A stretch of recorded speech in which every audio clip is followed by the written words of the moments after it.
देश में इस समय एक मुद्दा काफी जोरों शोरों पर है और वो है रिजर्वेशन हटाओ आंदोलन। इस समय हर कोई इसी बारे में बात कर रहा है, बट कोई भी इसके बेसिक नहीं समझा रहा है कि रियलिटी में रिजर्वेशन है क्या, दिया क्यों गया था और क्यों हटना चाहिए और क्यों नहीं। चलो बात करते हैं।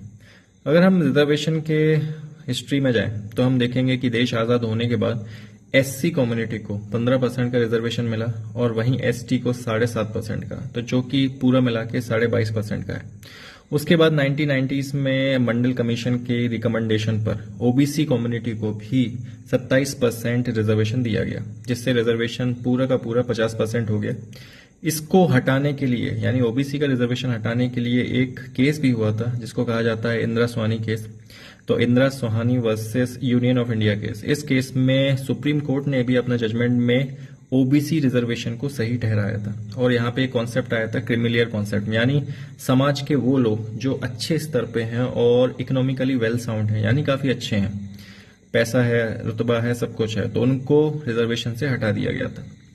अब आज की बात करें, आज की जो यूथ है वो रिजर्वेशन को हटाना तो चाहती है, बट दे डोंट नो कि रिजर्वेशन दिया क्यों गया था और रीजन क्या था। They just thought it is just attack on their right to equality. वो सिर्फ यही सोचते हैं कि रिजर्वेशन के कारण उनका जो हक है राइट टू इक्वलिटी यानी इक्वल अपॉर्चुनिटी का, वो उनसे छीना जा रहा। But they don't know what is the logic behind reservation. It is just a affirmative action to uplift one section of the society. मतलब ये सिर्फ एक सरकार के द्वारा एक्शन था जिससे एक मार्जिनलाइज्ड सोसाइटी को बाकी सभी के बराबरी पे लाया जाए। बट सच में ऐसा हुआ क्या 80 सालों में?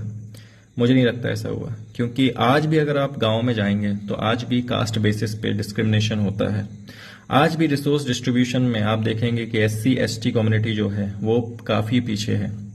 जब देश आजाद हुआ था तो आपको पता होगा कि रिसोर्स सिर्फ दो ही चीज थी, एक थी लैंड और दूसरी थी एनिमल्स, जिसपे पूरा का पूरा हक था एक पर्टिकुलर सेक्शन ऑफ सोसाइटी का।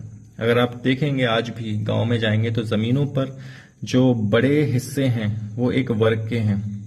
वो तो भला हो कि लैंड रिफॉर्म एक्ट पास हुए अलग अलग स्टेट्स में, जिससे जो बड़े बड़े जमीनों के जमींदार थे उनसे जमीनों को छीन कर हर सोसाइटी के हर एक इंसान को दिया गया, और जिसके कारण कि जमीनों का एक इक्वल बंटवारा हो सका। बट उसके बावजूद भी कि लोगों ने अपनी अकलें चलाई और उसके through still lots of people in India hold a huge farm lands. आज भी कई लोग हैं जो हजारों एकड़ दबाए हुए हैं और वो अपने अपने तरीके होते हैं किस तरीके से, उस पर बात नहीं करेंगे। बट मेरा कहने का मतलब ये है कि जो रिजर्वेशन है ये एक पर्टिकुलर ऐसा एक्शन था कि जिसके थ्रू गवर्नमेंट सोसाइटी के हर किसी पिछड़े इंसान को बराबरी पे लाने की कोशिश कर रही थी।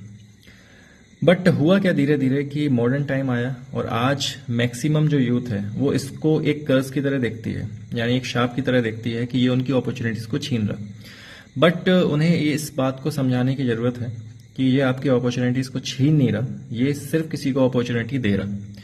फॉर एग्जाम्पल, अगर आप रिजर्वेशन हटाना चाहते हैं तो कुछ चीजों पर आपको काम करना पड़ेगा। For example, right to education and equal opportunities of education.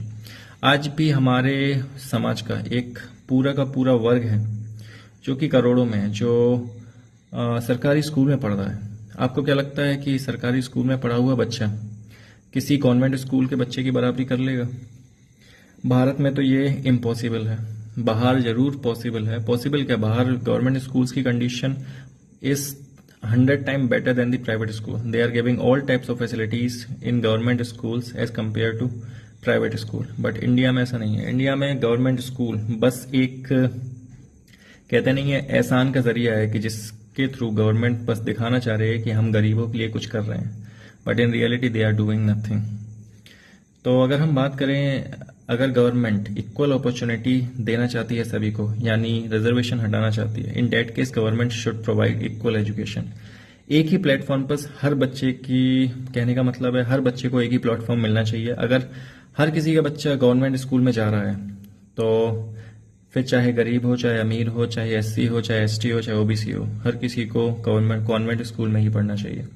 अगर कोई गवर्नमेंट स्कूल में जा रहा है तो हर किसी को गवर्नमेंट स्कूल में ही पढ़ना चाहिए। अब इसकी व्यवस्था गवर्नमेंट को ही करनी पड़ेगी।